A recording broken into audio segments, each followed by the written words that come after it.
Many people know about Israel's influence and control around the globe, but most don't know how deep it is. This video is packed with information, so pay attention and try to keep up. Let's start on the surface. Piers Morgenstein. Piers works for Rupert Murdoch's Talk TV. Rupert Murdoch funds the Jerusalem Fund, which pays for illegal Israeli settlements in Sheikh Jarrah. In addition, Rupert Murdoch along with Jacob Rothschild also have shares in Genie Energy, which has deals in Israeli-occupied Golan Heights. Side note, Genie comes from Ginny, a weird name to call your company. Back to Piers, he also works with Norwood Charity, whose founder is Mendelssohn. He was the chairman of Labor Friends of Israel, and is the head of the Israeli lobby, the Abraham Accords. Jordan Peterstein works for Ben Shapiro, who is funded by Cape Technologies, whose CEO is Ido Ehrlichman, who is Israel's intelligence veteran.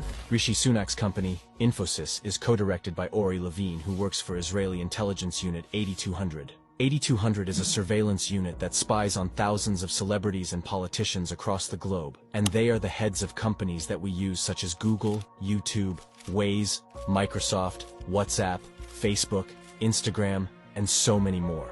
So how far down does the rabbit hole go? Take a look at this Monopoly board. You have 7-Up, Lay's, and Gatorade, among others, so no matter where you land, your money will go to PepsiCo.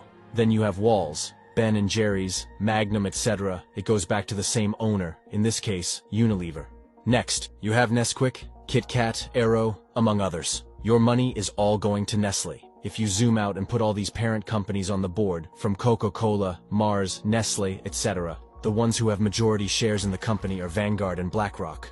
But it gets deeper. When we leave the packaged food and enter into the tech companies, we find Samsung, Apple, Facebook, etc., all owned by them. For traveling, there's Skyscanner, Trip.com, TripAdvisor, etc. BlackRock and Vanguard hold majority shares.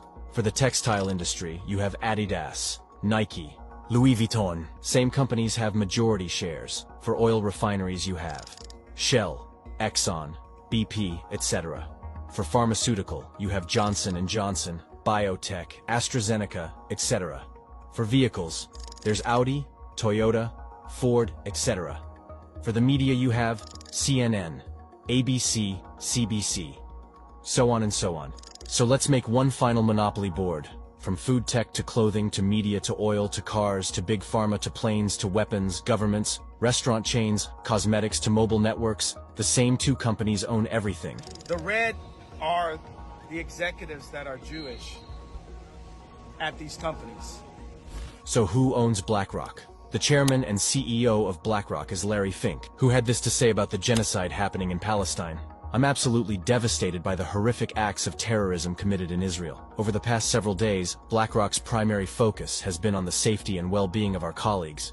So knowing the depth of their control, you may think that the impact of boycotting and speaking out is insignificant, but the impact is so significant that Israel ministers are trying to contain the reach on social media about Palestine. They pump ads on YouTube videos made for children, and every day their stocks are plummeting.